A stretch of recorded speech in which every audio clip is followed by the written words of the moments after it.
Deuce and Mo, Deuce and Mo, Deuce and Mo. They tell you what they know. Do it for Deuce and Mo, Deuce and Mo. Hey. Do it for Deuce and Mo. When it comes to the Kings, it's my favorite show. Do it for Deuce and Mo, Deuce and Mo. Hey. Do it for Deuce and Mo. When it comes to the Kings, big hopes and dreams as we cover our kings. Never cover the kingdom, but we loving our kings. And we covered your prayers as we doing our thing. Big Deuce with the par, Lil Mo on the screen. Solo or together, still do it for team. Never switch up for $1 or revenue stream. So we always got each other, balance out the beam. Deuce and Mo, and that's the end of the thing. So do it for Deuce and Mo. We are live! Do it for Deuce and Mo. When it comes Day to the 2 Kings, of it's my NBA favorite free show. agency has been Do it for explosive Deuce and around the league. Mo. Miles Turner going to the Bucks, Dame waived, and the Kings. Lance Schroder. What up, Deuce? Hey, Hey, Morgan. Hi. I'll miss you, JV. I'm Jeb. rooting for y'all. Ow. Let's go, Kane. Appreciate you guys joining us. I'm telling you, during this time, you might want to click on those notifications. We may go live at any time. We may be dropping new content at any time, just like we did last night late, around, I don't know, 9-ish. 9:09.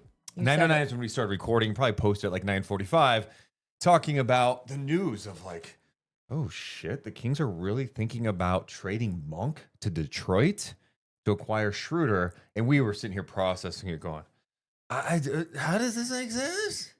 How does this make sense? Yeah, that's how we said it too. Oh, This makes sense. So today, a lot's gone down with the Sacramento Kings. Oh, Yes. They have agreed to a deal, a 3-year, $45 million deal with free agent point guard Dennis Schroder. The final year of that deal is partially guaranteed, but they were not done.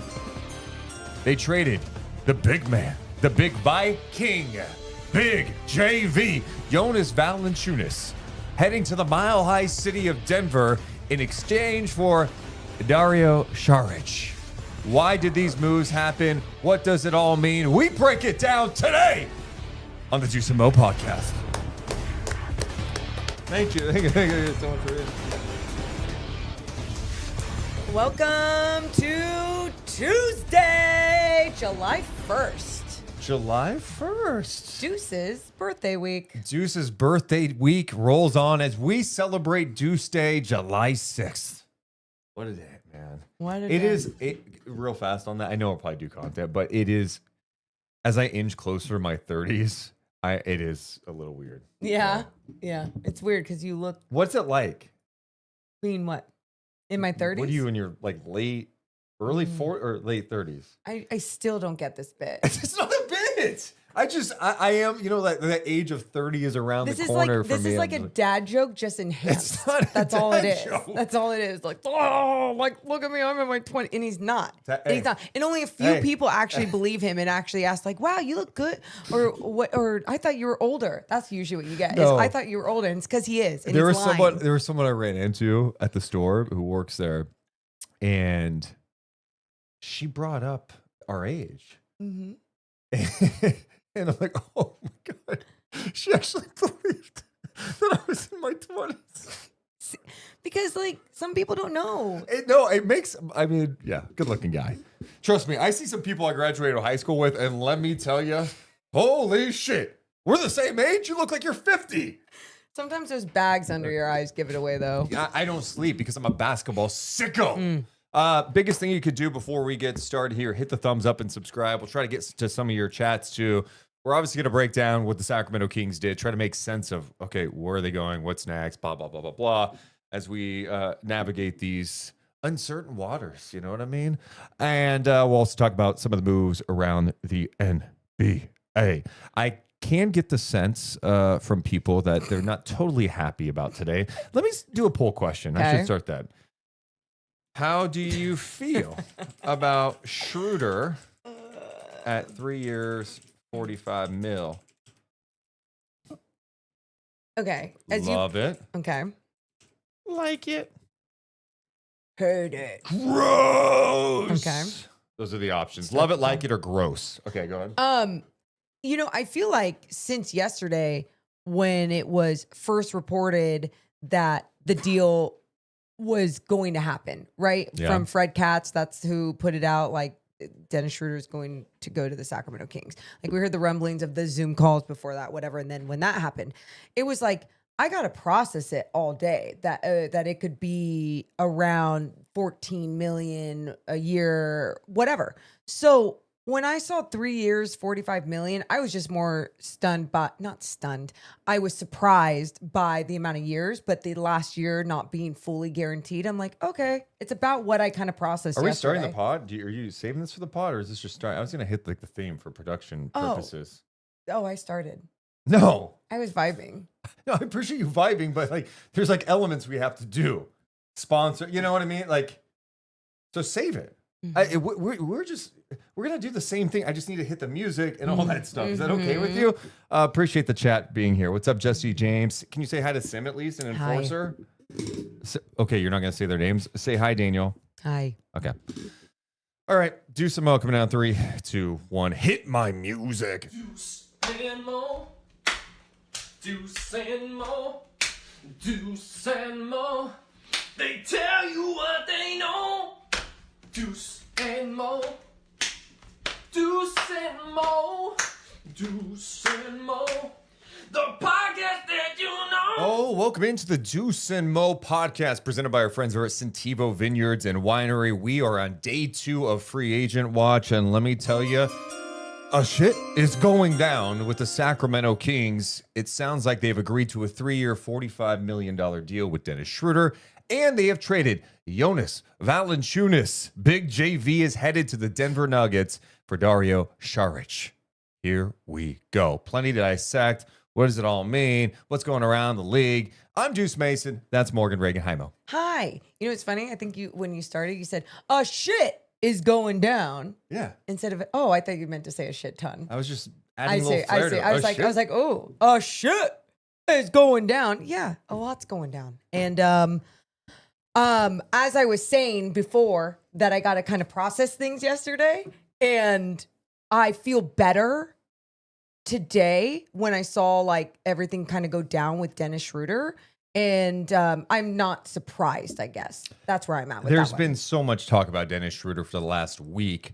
And last night we recorded something when Jake Fisher had the rumors of Sacramento and Detroit exploring a possible sign and trade that would have sent Malik Monk to Detroit. And I was sitting there going, I don't understand that at all. So as of now, the deal is just a straight up deal with Sacramento signing Dennis Schroder to a 3-year, $45 million deal. The final year is a partial guarantee. How much of it is guaranteed, we don't know. There's a lot of salary cap things and maneuvering that could happen. We may learn more in the next couple of hours or whatever, but the reality is we know he is here. My first reaction is, one, I'm glad Malik Monk was not involved in this deal. Yeah. And it doesn't mean Malik doesn't get moved. Like, sure. I think there's still a chance he gets traded in another deal, but in this move in particular, I didn't get, you could just sign Dennis Schroder like you just did without giving up Malik Monk. Our main thing yesterday or last night when we were talking about everything that kind of went down, recapped everything for the day, what the rumors were, we were talking about how in a small market, and especially in Sacramento, when you have a valuable asset in a player, not just a pick, but in a player, it is very important to do the right thing.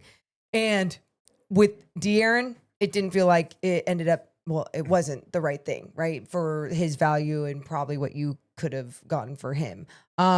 You can go all the way back to Tyrese and Sabonis, and that one made more sense at the time, right? Because it ended up leading into a playoff year, what the Kings wanted to do, whatever. You know, that's still, and obviously there's so much more to that. With that, what we were hearing last night with Malik Monk, it just felt like you can still get more from him. I felt like a lot of people were shitting on him and his value around the league and being like, I don't know how much you could get for him. He's still a great asset to have on your team as a role player around this league. He's not going to be starting around the league, but we keep talking about how all these teams that were in the finals had stacked rosters, had depth. And that's exactly what he can add to any roster. So yeah, it was like disappointing hearing that was possibly going to happen. And the whole low value thing with Malik, okay, let's just say his value isn't super high around the league. Sure. And maybe these teams are smart, right? They're trying to take advantage of situations too. They understand the Kings are in a desperate spot right now where they've got some contracts they just can't move, right? And then they have one like Monk that they can, but they know the Kings need to make some moves. That puts these other teams in a point where like, here, this is what we'll offer. Yeah. Go ahead and take it. So for me, it was all about, no, you could be patient. You don't just get rid of Monk to execute this deal. You don't just get rid of him to get rid of him, even if Scott Perry is not super high on him long term. The reality is he didn't sign Malik. He didn't re-sign Malik. Mm-hmm. And when Scott is talking about what he wants, does Malik fit into that?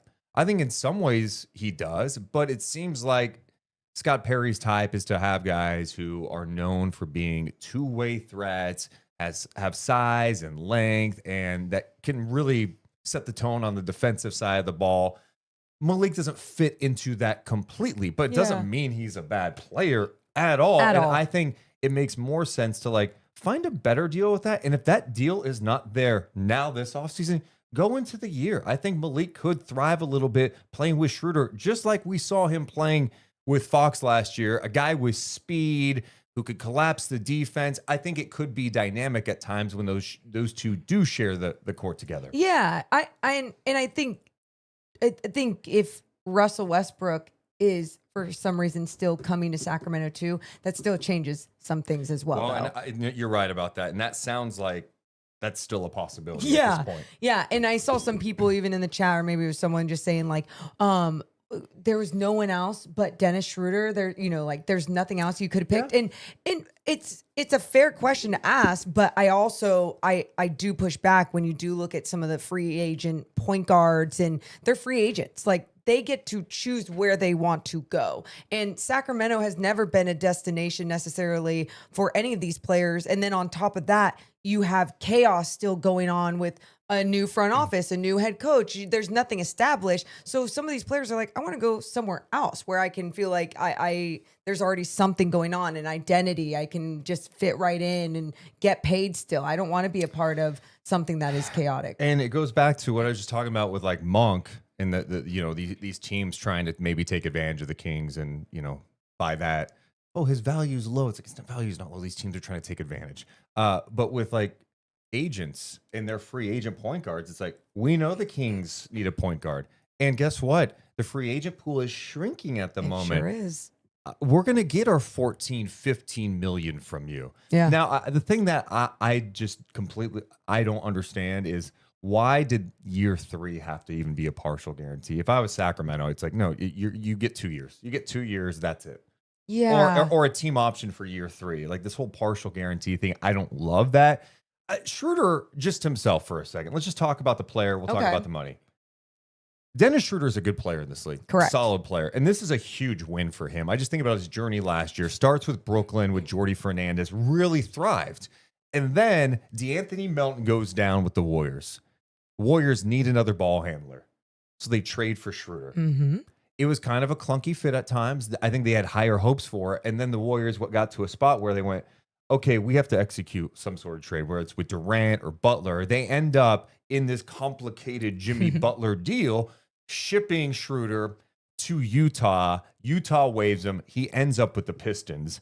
And he had a really great run in Detroit. That playoff series, like he was closing games sometimes. And I think he meant a lot to that locker room. I think they liked having him around. It was big for them.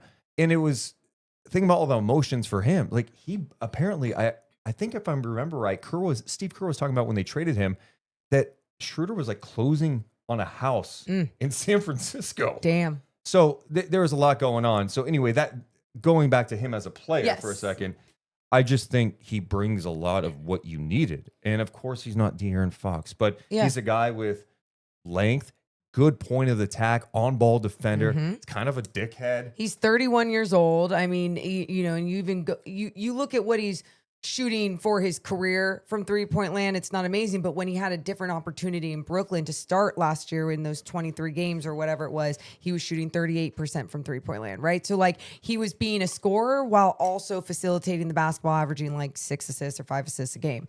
And so I think as you looked at all the teams that he played with last year, he was mainly that facilitator, like being able to be a floor manager out there, being able to be a dog on the defensive end. And yeah, I guess you could say like adding that veteran presence, especially to a team with the Kings, where it's like a lot of guys are still going to be under 30 years old for the most part, except like Levine, DeMar. Except like a lot of guys. Well, the starters. I keep going back and forth too, because I'm like, well, if you get Russ, like I feel like the rumbling still around DeMar, it's going to happen, right? But it hasn't happened, so it might not happen. So I have to live in this world where it might not happen. Yeah. And you're right, then it is old. It's old with DeMar, Levine, Schroder over 30. And then if Šarić you added today, 31, Sarge, and then Sabonis 29. He's only 29. I said under 30 for some people. And then if you do add Russ, yeah. So yes, it can go either way. We actually don't know which way it's going to go. I think either way, though, Dennis Schroder just has a point guard in this league. There's value there. Great. The Kings now have a point guard they didn't yesterday. He's solid. And I said at the time, to me, it's a stopgap. It's a stopgap. I think if you're a good team, if you're a team that's winning, Dennis Schroeder's not your starting point guard. Yep. I think he's more of a backup. It doesn't mean he can't spot start, but he's going to be in a position in Sacramento where he starts. And I think last year, once they traded Fox at the deadline, and they had, McLaughlin was in that deal. What's crazy about that deal, thinking back, Trey Jones went from San Antonio to Chicago. How did the Kings not get Trey Jones in that deal, just to have a point guard? And then you see Trey Jones, who had some solid run with Chicago, re-sign on a really team-friendly deal with the Bulls. You're like, okay, that could have been your guy, younger, blah, blah, blah. Anyway, they didn't have a point guard. And I think the other thing that they miss, especially Malik, and really like Levine, all those guys, is having speed at that point guard position. And Schroeder definitely is fast. He pushes the pace. He's a pest like we talked about. The three-point shooting can be up and down, like you said. But I think he's just a solid player. And I don't think it's a contract that you're going to be stuck with. I think he has been proven to be a guy that teams will acquire over the years. This is his 10th NBA team. He played on 3 teams last year. So that's where you're at with Schroeder. As far as like the Kings long-term, and I see it in the chat too, why not just tank? Why not just tank? I'm going to repeat this probably a lot this offseason. Oh, yeah. My question would be how? You know how you would tank is you get off the big contracts that you have on your team. Nobody is trading for Zach LaVine. Correct. Nobody is trading for Sabonis unless you're attaching assets to it, and that's just not the path. So the reality is this next couple of years is going to be weird, and it's just a weird team. It could be even more weird if you decide to add Westbrook into this thing. But Schroeder is someone, they needed a point guard. Like, you can't just go into next year without a point guard. And I guess you could be like, well, dude, you could just start some like rookie you find off the street. It's like, well, sure. I mean, is that really the pathway? I mean, if I'm Sacramento, I want to get to a point where maybe Levine looks awesome because Schroeder's playing with him or whatever. And then all of a sudden you're maximizing value a little bit. It's not necessarily about, hey, the Kings need to be super competitive. It's about, okay, let's see what we could do to maximize the talent we do have. And maybe that leads to additional moves coming up at the deadline or in the future. Super chat from Rex. He said, stopgap for what? Drafting a point guard next year? Well, I mean, yeah. Thanks for the super chat. I appreciate that, Rex. I mean, I don't think anyone looks at Dennis Schroeder and say, well, the Kings have their point guard for the future for the next 5 years. He signed a 3-year deal with the final year being a partial guarantee. I mean, yeah. I think the Kings, you have to think that these things get addressed, and whether that's via the draft or in a trade, you're going to have to look at that in the future. Someone else was asking about what other starting point guards are still out there on the market. And, we saw Malcolm Brogdon's name attached to the Sacramento Kings.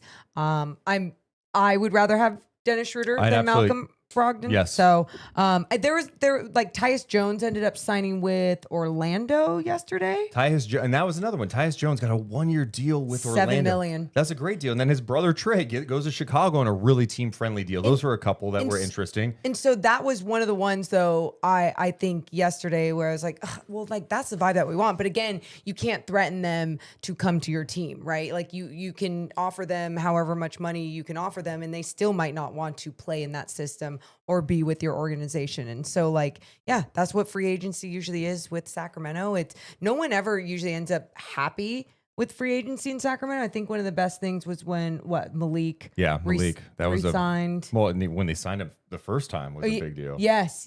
And so yeah, like there's moments like that can happen, and especially when there's relationships and teammates and some sort of thing building with the team. But right now, it doesn't look good to a lot of free agents. Santos in the chat says, I would have risked Devin Carter starting at point guard. So we saw some of that, and I just look at Devin Carter. He's just more of a combo guard. I don't think of him as a point guard. And if he's your starter, that means, again, you're having Levine bring up the ball sometimes, DeMar DeRozan. Devin, I think, for Sacramento, they have to in the summer league like, put the ball in his hands and let him run that, because I would love that too. I would love nothing more to be like, dude, okay, he's progressed so much here. He's getting more comfortable with reads. His handle's better. He's showing command of a team.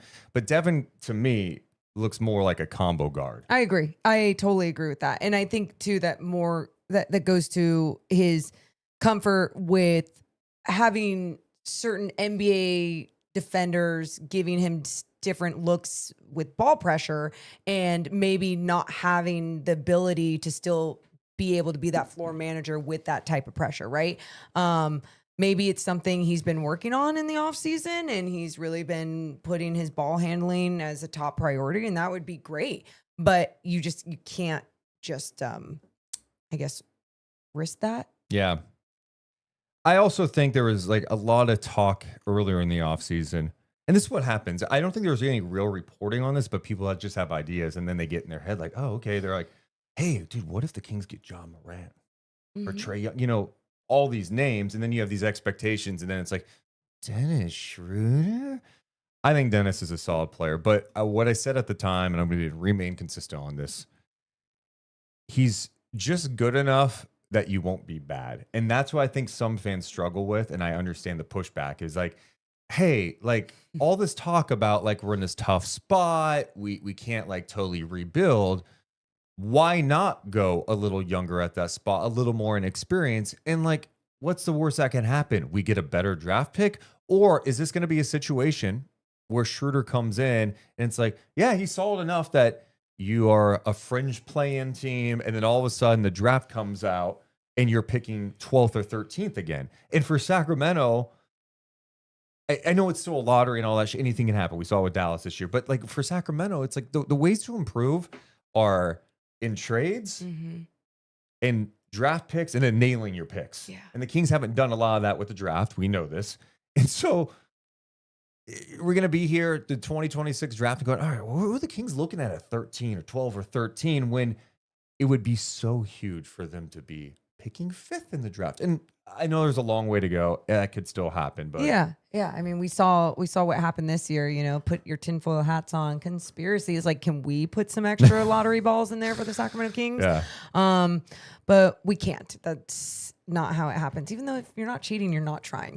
But okay, I'm just spiraling now. I'm spiraling. I'm going back. I was even on the phone with my dad right before coming and doing this, and we were talking, and he was like, they can't trade Schroeder, just straight up from Malik. Like that just doesn't, just he was spiraling as well. And he was like, and if DeMar's still there, why don't you just have him come off the bench?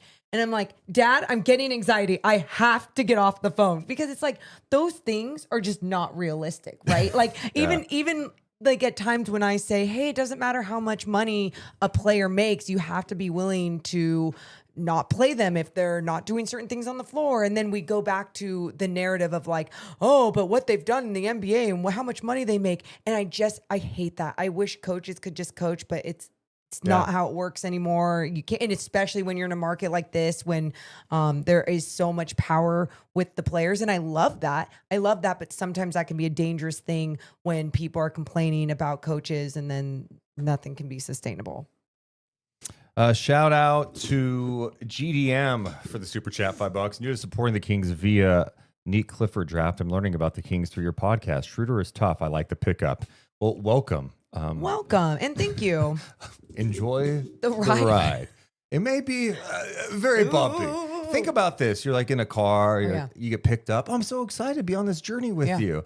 And you've got a shaky driver. Maybe drunk. No, I'm not going to go that far. I was thinking more like just driving, and they're kind of reckless. Oh, wait. Are we driving on a flat tire? Are the rims sparking a fire behind us? Like, you dodge a mattress. But then you pull over, you get a spare tire, and you're like, okay, we're good for a little bit. And then you're like, oh my God, there's a deer in the road. Oh my God. Wait, no, there's no blowing up. There's no drunk driver. There's no blowing up. Okay. And there's no killing the deer. Yeah. What was that? I didn't say you killed the deer. You're assuming that. Yeah. You spun off, and then you actually crashed into a porta potty. Oh God. And there's like shit everywhere. And you're in a convertible. Oh my God. And the God. top was open. There's poop. It's all over you. This is the ride? But then you go take a shower and you feel good again. And there's like, oh, okay, maybe it's going in the right direction. So then you go into the new Uber driver's car. And this was an Uber? Yeah. I didn't know this was an Uber. Yeah, the ride. Because the ride is so bumpy that it ends up being different drivers throughout the season. Because, I mean, there usually are different coaches, different players, different everything throughout a season. So, welcome. Enjoy the ride. Yeah. One day we're going to get in smooth cars. Are we? Are we? Yeah. Morgan, I've said this many times. It's not going to be bad forever. I'm excited about Neek Clifford as well. But his point was, I like Schroder. He's tough. Yeah, I think this, too, is like, it's the type of player that Scott Perry wants. Dennis Schroder, he's going to get into it with people. The Kings have had soft guys for a long time. Yeah. I don't mind that the Kings are going to have a guy that's kind of an irritant, who's maybe ultra confident, who talks some shit, who's going to pick up the ball and play physical. He's probably going to make them better. He will. Last year, they didn't have a point. Once Monk went down and Fox was gone, my God. who was the point guard? Is Levine bringing up the ball, or DeMar, or maybe Devin or Keon? There was no point guard. So this guy's a professional. He is. I'm not acting like the Kings just shifted their entire organization, playoffs or whatever. But I think he's going to help them. He's a pro. He can score. He can score if he needs to in that position. But I think like what you are going to see is him as that facilitator, because there are so many other scorers on this team, and if he can make people better with just being a floor manager out there, he's been in the league for quite some time. Yeah, it'd be great. That's not the only move they made today.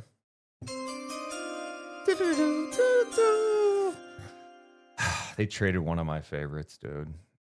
Kind of hurts. Kind of hurts. Jonas Valančiūnas has been traded to the Denver Nuggets. Dude, Jokic and JV, we got to see those guys. They're big. What a pickup for Denver. Yeah. Denver doing some sneaky fun stuff right now. Got Bruce Brown yesterday, traded for Cam Johnson. Mm-hmm. Yeah. Wow. I mean, you and I we love Jonas. I think him as a person, the energy he brings, but then also like the beastly energy he brings out on the floor.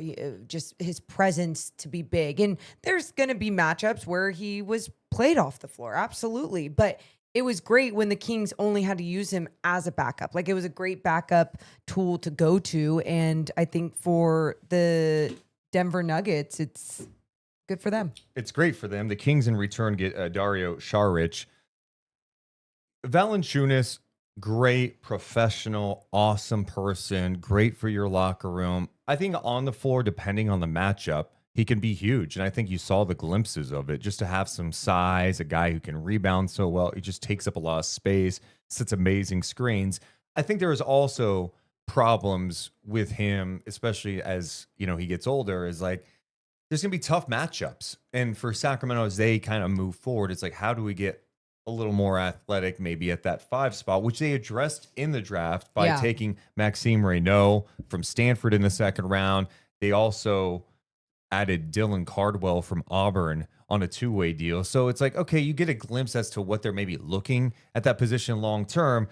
They get Šarić in return. I just don't look at him as much of a factor. I mean, even if you're like trying to be the most optimistic, you're like, okay, is he like a Trey Lyles replacement?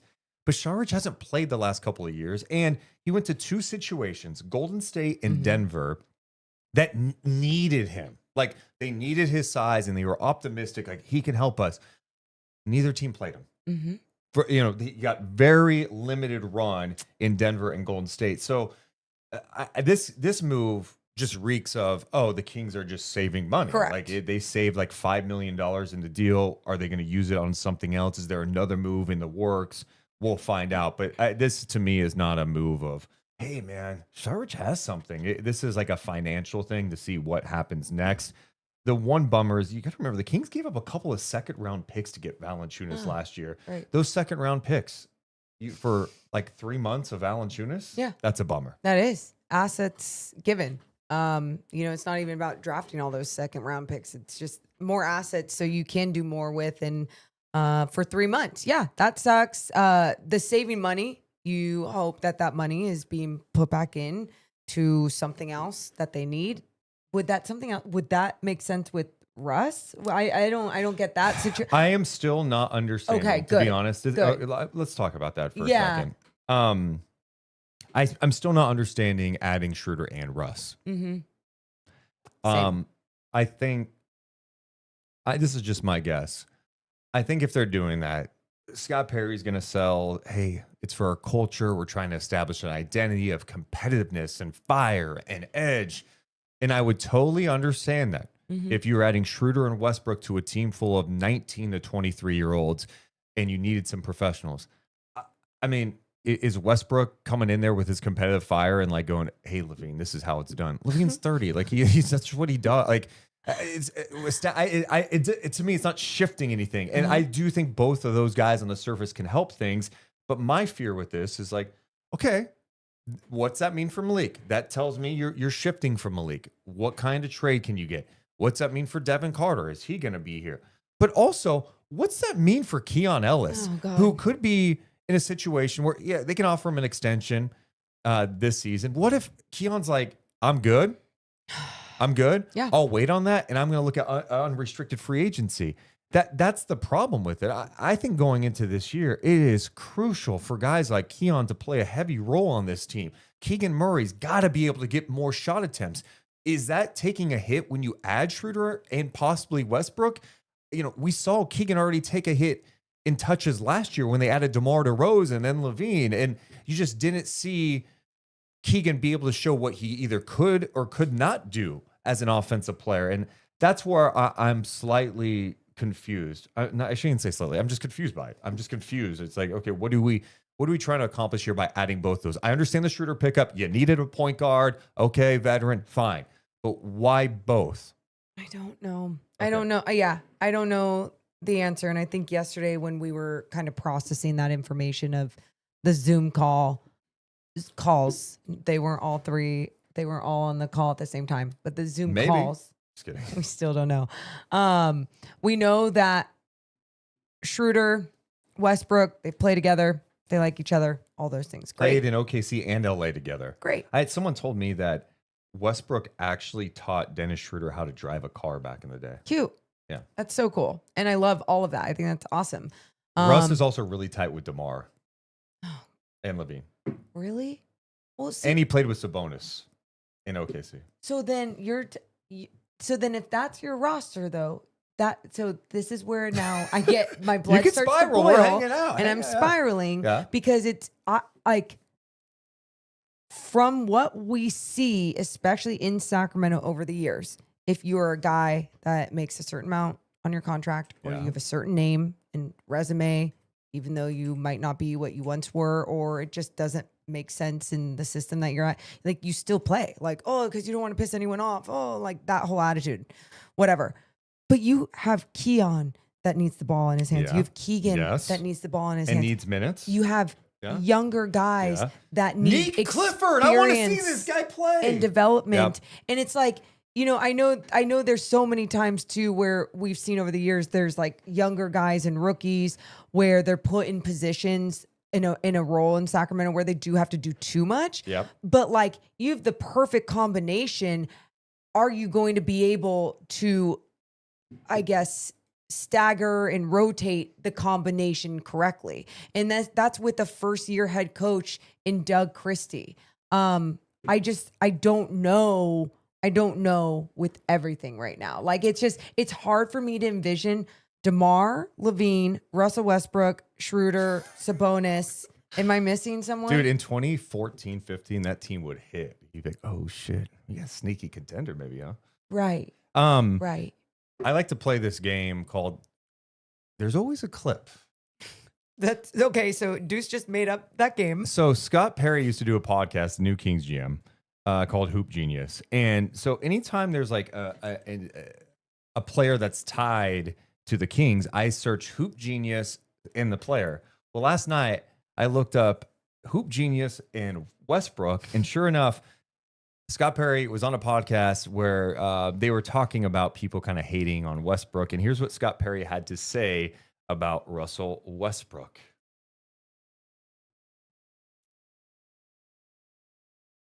You have a guy that lays it on the line every single time he hits the floor. Practice, games, playoff games. I mean, he lays it all on the line. That's what you want. The energy, the effort. What I know about Russell Westbrook, he cares about competing and winning. Yeah, that is totally false. One thing So that's him talking about Westbrook. Nothing he said there is wrong at all. No. But it gives you a glimpse of, he's He talking likes about him. these are the standards he wants in Sacramento, and that Westbrook checks a lot of those boxes. But again, that's why we push back of like, yeah, but this is like an old team. I mean, if the Kings also sign Westbrook, Yeah. this is one of the oldest teams in the league. Mm-hmm. I think they're up there. The only team who might be older is the Warriors. See, and it's so funny because every single time you say that, I go, yeah, but then they would make trades after that, right? They would make their tweaks and like still look for a home for DeMar or whatever, blah, blah, blah. But it's like, that's just, you just don't know. Yeah. And by the way, in all those names that I mentioned, even like they need the ball, I never even mentioned Malik Monk. Like, Yeah, to me, it feels like Malik is going to be the odd man out. And what's unfortunate about that, and I maybe I'm higher on Monk than some. I see some people push back. It's like, dude, he's kind of an undersized guard who can't guard. He's just a scorer. Those guys are a dime a dozen. I think that's not giving Malik enough credit for what he's evolved into the last couple of years. You know, one of the best six men in the NBA. Can be a spot starter. His ability to create in the two-man action, hit threes. He's athletic. Defensively, there's going to be some tough matchups, but he's got the athleticism to recover and make some nice defensive plays. I think he's made it a point to give more effort on that end, take charges. Like, he's a really solid player on a good contract. But it feels like the Kings are in the spot where it's like, all right, we need to address some of these weaknesses that we have. We want to change what our team identity is. I can't move LaVine. mm-hmm. That's going to be too tough to move. Well, we're going to move somebody. Let's look at Monk because he's making 18, 20, 21 as opposed to LaVine's 47, 48. You know what I mean? And so it just feels like he's a casualty in the thing. Like, I think if you sat Scott Perry down, you're like, hey, who would you rather have? Take money aside. No, not money aside. Okay. Let's say you could trade both of these guys. You have the option to trade one of these guys, LaVine or Monk. Okay. I know I just made this very confusing. Yeah, Let's no, rewind. okay. Yeah, I was like, Okay. holy shit. Okay. This is one of Hey, those rides. Scott, listen to my question real fast. Okay. Yeah, LaVine and Monk. You could choose to trade one of them. You're able to do it. A team is Contract going to do as it. is, everything. Yeah. Who would you rather have? I think you'd pick Malik. You do. I think It's a more flexible contract situation too, as a role, as a piece on the team within a roster anywhere. Like, Malik Monk is not going to demand being a starter here, even if he believes he's a starter. And maybe I'm wrong. Maybe there's a little bit of that behind the scenes or something that I don't know about. Because like every player in this league believes that they're a starter, and like you should have that mentality. But at the same time, like where we've seen success, a lot of success with him is in that role, in that especially being off the bench with depth, all of it. Love it. So yeah, there's a lot of good when you look at Malik Monk, his contract, the situation, what type of player he is. And by the way, Zach LaVine, even before he came to Sacramento last year, he was shooting 40% on the year from 3-point land. Oh, he's a really good shooter. Super efficient. Well, and I think he's actually one of the guys that's going to benefit most from having Schroder on the team because he wants to play fast. I Yeah. don't think he likes bringing up the ball all the time. Yeah. I think having someone that will get up and down the floor, this guy wants to run. And last year, the Kings didn't necessarily have that. And Schroder is going to look to attack. He's going to push. He's going to look ahead with passes.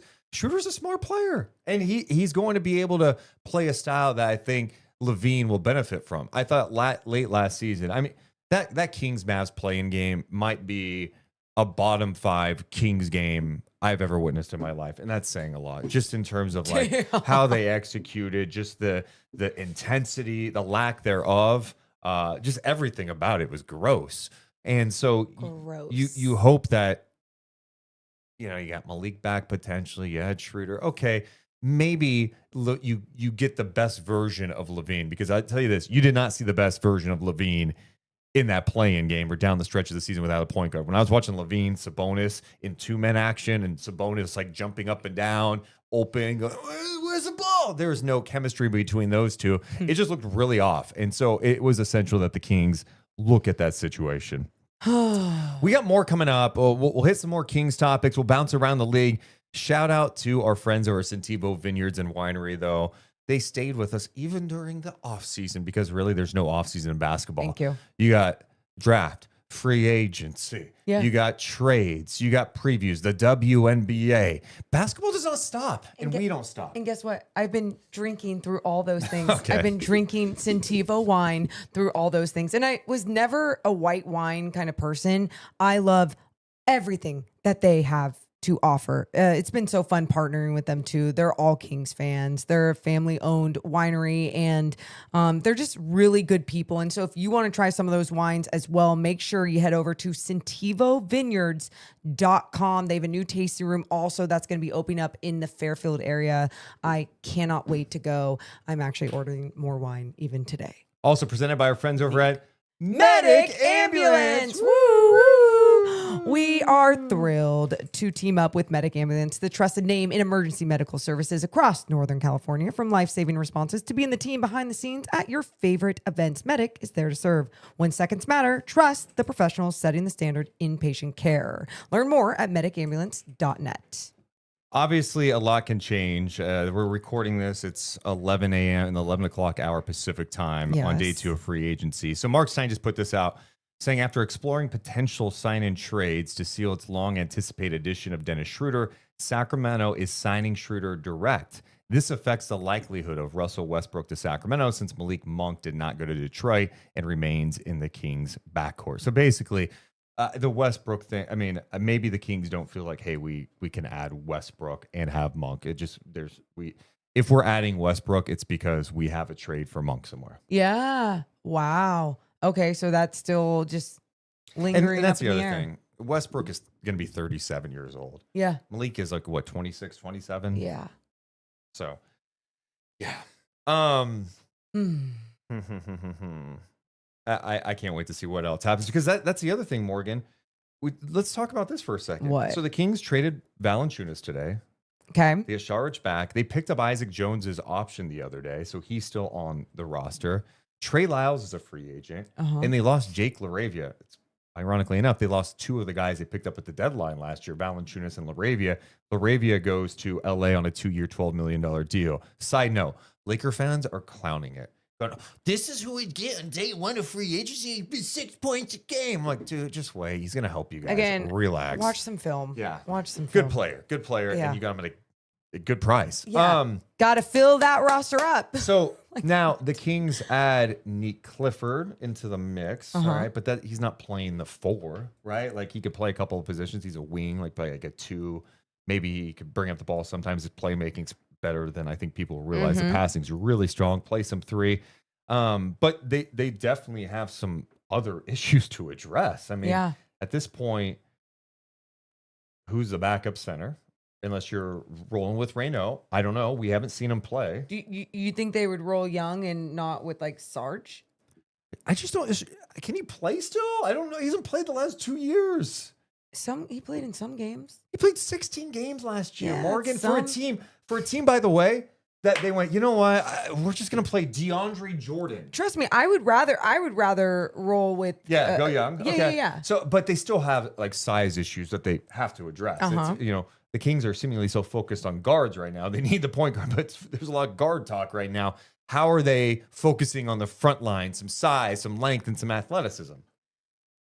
So that's, I think, kind of the next path. Why do you keep breathing so hard? Why are you so stressed? Do I keep breathing hard? Here's what I would say to you Jesus and Kings fans. Christ, what? Just adjust your expectations. My And expectations are already low and down and awful. Like, what do you mean? okay, I don't want you to feel awful. Just the perspective is like, hey, I don't feel awful. it's out of your control. I know. And we knew this more. We knew once Brown got fired and Fox got traded, it was going to be a little while after. And this is where we're at. Like, Scott Perry's walking into a situation now that's true. There's only so much he can do. So you're trying to tinker with the little money that you do have to address your weaknesses. You got into the first round, and now you're trying to, all right, how do we improve the other weaknesses when we can't move like 3 other guys? I'm not mad at anyone. I'm not mad at anything. If anything, I like that the Kings signed Dennis Schroder, especially when it's you always hear backlash from anyone the Kings end up with in free agency because it's never going to be good enough, right? And like but it's like also it's free agency. Players don't necessarily see this as a destination they want to be, and especially when it's in not a rebuild situation, it's in a weird situation. Like that's just what it's in. And what's so cool about all of this is having low expectations going into this next year and having a hodgepodge of whatever the fuck is going on with this roster. It like allows you to just like take a step back and go, okay, how are they going to make things work? And I always tell you, if there could be just an identity of like, let's play hard, let's dive on the ground, on the floor for the loose balls, let's do this. And even if we're not going to be great at one thing, but teams will hate playing us because we're fast, we grind it out, we do what we need to do. Like, I would love for that to happen. And I always have hope, like, that can be established and that can happen. But at the same time, it hasn't, when it did happen, it happened for 1 year and then it went away in the more recent years. And that was the Beam Team year with Mike Brown, and everyone had to buy into what was happening. One of the things now, no more guards.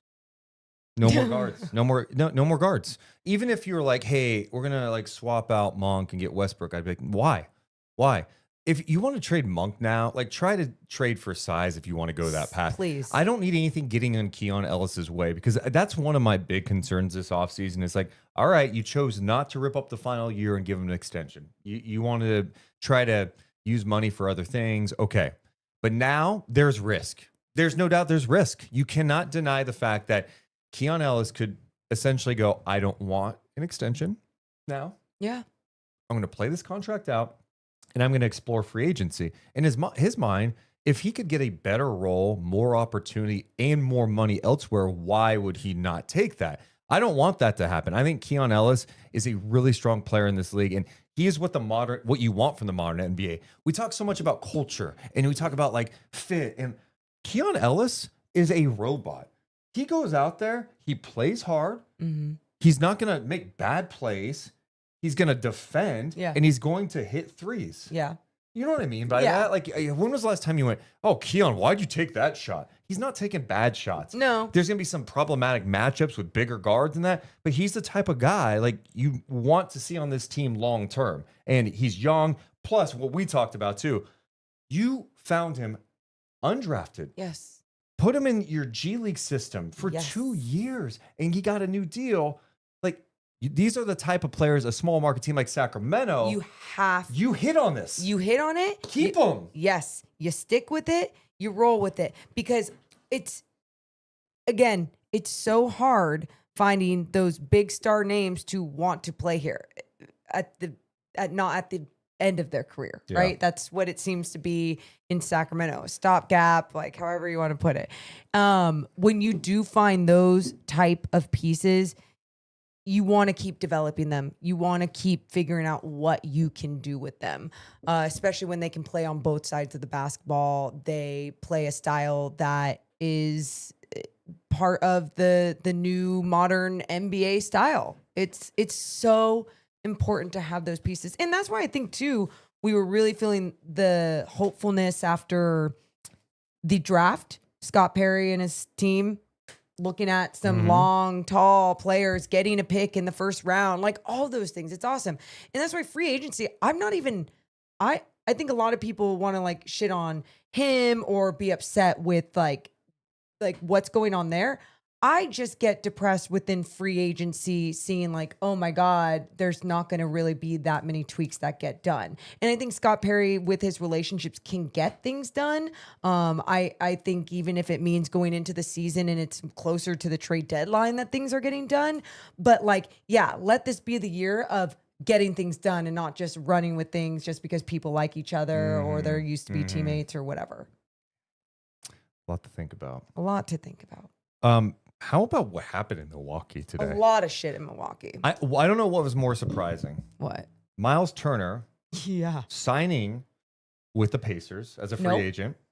And by the Pacers, I meant Miles Turner signing with the Bucks in free agency. You know why that popped in my mind? Yeah, why? So when the alert came up and I saw Miles Turner, I was like kind of sleepy and I saw Miles Turner Pacers. I'm like, oh, of course he went and re-signed there. And then I was scrolling like, oh, wait, he's in a Bucks uniform. What? What is more shocking? Miles Turner agreeing to a 4-year, over $100 million deal to sign with Milwaukee. They were rivals. The Pacers and Bucks hate each other. He leaves there to go to Milwaukee, or is it that the Bucks stretched and waived Dame Lillard? So they owe him a shit ton of money, like $22 million a year over the next 4 or 5 years, whatever it is. And Dame Lillard, who ruptured his Achilles, is going to be a free agent. What's more shocking? I think it's the waiving. I think it's the Dame. Yeah. And that was surprising. You know, obviously he is a long road ahead with recovering and everything. Like, so I understand the idea. Oh, I think this is so big for Dame. Like, yeah. Wait, why? One, I don't think it's any secret. He didn't want to go to Miami or Milwaukee. He wanted to go to Miami back in the day, right? Yep. And obviously, rupturing your Achilles sucks. When he comes back, he's going to be 36 years old. Damn. So there's a long road ahead for him. Yeah. But you get paid out, and now you control like where you go. So when you do come back from a ruptured Achilles, you're not potentially going back to Milwaukee, looking around, going, "Wait, is Jonas still here? Or who am I playing with?" Yeah. You get to pick where you want. Is that Miami? Is that, wherever? I mean, he gets to go wherever he wants, and he still gets $22 million a year over the next, however many years. It's huge. Wild that's how it will actually work out for him. Yeah. But yeah, for Milwaukee, they needed to make some changes in room for everything else that they want to do, and they've been making moves today, not just with Miles Turner. I was wondering if a team was just going to trade for Dame and just go, who cares? Like, it's whatever his deal is. What was his deal completely? I just want to get the numbers right now. I think about it. Like, we'll just deal with the fact that he's not playing next year. So Dame, well, they already stretched it. I don't know what the update is. Let me go back. They already have it there. Anyway, Dame was going to make $48 million next year. I just thought, like, okay, maybe some team would trade for that. Yeah. And just deal with it, whatever. So Milwaukee can get off of it. But it just shows you, like, these teams right now are having trouble trading these massive contracts. Yes. We've seen it now with Dame. Yep. DeAndre Ayton, $35 million. They bought him out. Yep. These teams are like, we can't even trade these because they're so massive. And what you have to do is, if we even are interested in trying to trade for those players, we're going to have to give like 3 players. And do we really want to give up some quality players and kill our depth just to acquire this large money deal? And so these teams are like, God, we're kind of stuck here. All right, we're going to go ahead and waive it. It's a weird time to be in the NBA in a front office trying to maneuver. And it goes to show you, too, like, you think anyone's trading for LaVine's deal? No. Sabonis' deal? No. Like, these aren't happening. So, anyway, Dame bought out. What's it mean for Milwaukee? They've been busy today. So, with Miles Turner, they signed Gary Harris, Gary Trent Jr. as well, bring back Taurean Prince. The East is definitely up for grabs right now. And Milwaukee, you move off of Lopez. He signs with the Clippers, and you get Miles Turner. That's an upgrade. That's an Major upgrade. Although, I think there were times in the playoffs where Turner didn't look great. I think he was banged up, but like there's no doubt from his rim protection, his ability to space the floor and hit threes. And now experiencing what he just experienced too Yeah. at the highest levels. It's pretty I don't know. I think it's huge for Milwaukee in the direction that they're trying to go in with the East being so open and trying to show Giannis like, look, we'll do what we can to put things around you. Chris Haynes said that Giannis was not happy about the Dame thing today.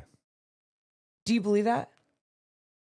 My theory, my instant reaction to it was he's putting it out there because he's trying to like show love to Dame. That's how I see it right away. Right when you it's said like, that. yeah, I'm not happy about it. It's like, yeah, because I like Dame and I feel bad for him, But he whatever. wasn't gonna he wasn't be going to play. playing. Yeah. I mean, Yeah. Giannis, you want to try to win this year? Like, let's figure it out. Politics. And we'll see what else they do here. They also traded Pat Connaughton today. I think that was to Charlotte. So you got that situation. And I was thinking about from Indiana's perspective, what's their pivot? It wasn't that long ago that they were, kind of mixed about Miles Turner, to say the least. I think everyone likes to say, well, Miles was there forever, and they just loved him so much.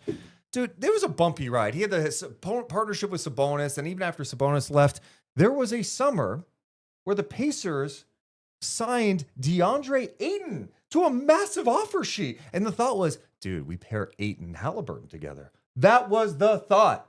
And then the Suns end up matching that deal. Now, what do you know? Fast forward. Technically, if they're still interested in DeAndre Ayton, he's out there now. Yeah, in that wild. And I'm wondering what they're trying to do too. I mean, they didn't want to bring back Turner and be in a tax situation when Tyrese is out next year, but that's got to be tough for their fans a little bit. Make the NBA Finals, you lose Halliburton, you lose Turner. Like, what are we trying to do next year? You would feel, of course, as a fan base, I'm sure that they're feeling like, oh shit, after being so close, now it's going to be a down year. I mean, there's other players on the team that aren't feeling that way. That are like, all right, let's do what we have to do. We can figure this out. But yeah, as a fan base, that's gotta hurt, especially when you were that close, because we always talk about it. The windows are so short. Short. And you see in their situation, it's very dramatic with everything that happened with one of their best players in Tyrese Halliburton and his injury. I'm looking around to see if there's any other crazy deals that we should mention around the league. There's not a ton today. SGA got a new contract that was like no shit. Oh, my guy Yabusele agrees to a 2-year deal with the Knicks. This guy, the biggest wagon in the league. I actually like that pickup.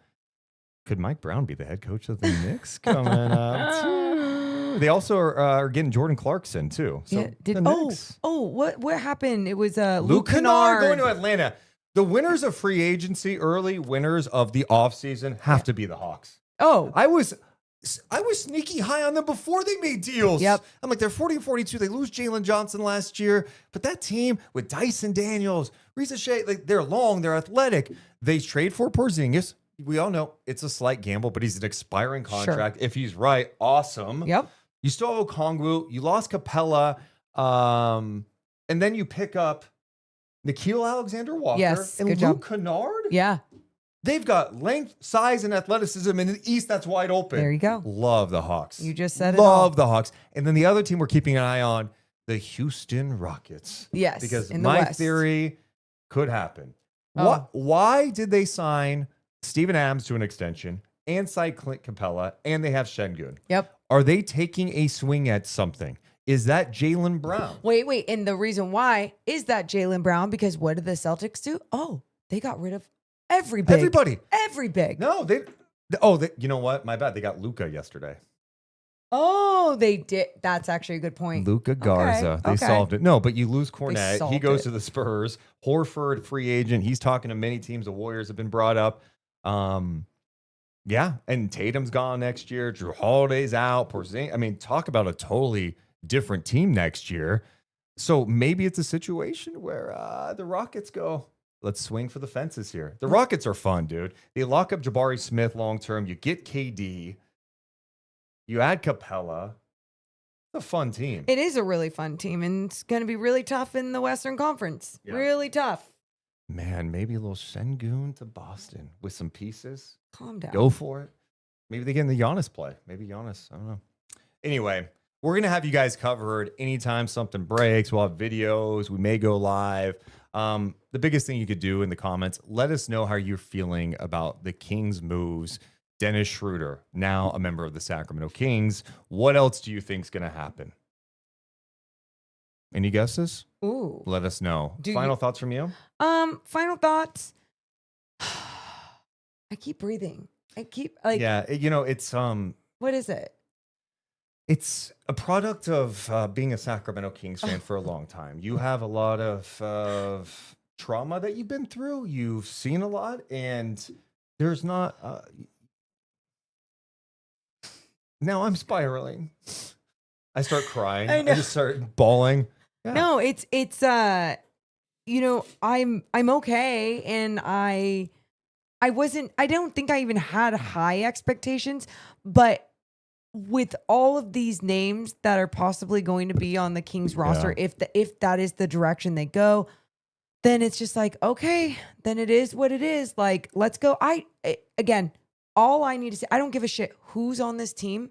Just give me good basketball. Like, give me a product where it's like teams are just going to hate playing you. Cause it's like, oh no, they don't have all the best guys, but man, they play so hard and it's like fun to watch. Like, that's all you can give me in a year like this that I asked for. That's all. Low standards. Just give me that. That's all. Seriously, just play hard every single night and like be fun. Even if you're losing. Like, give me that. Well, buckle up. We'll see what's next. Whoa. We love you guys, but we gots to go. You all have a great rest of your day. See ya. Deuce and Mo, Deuce and Mo, Deuce and Mo. They tell you what they know. Deuce and Mo, Deuce and Mo, Deuce and Mo. The podcast that you know.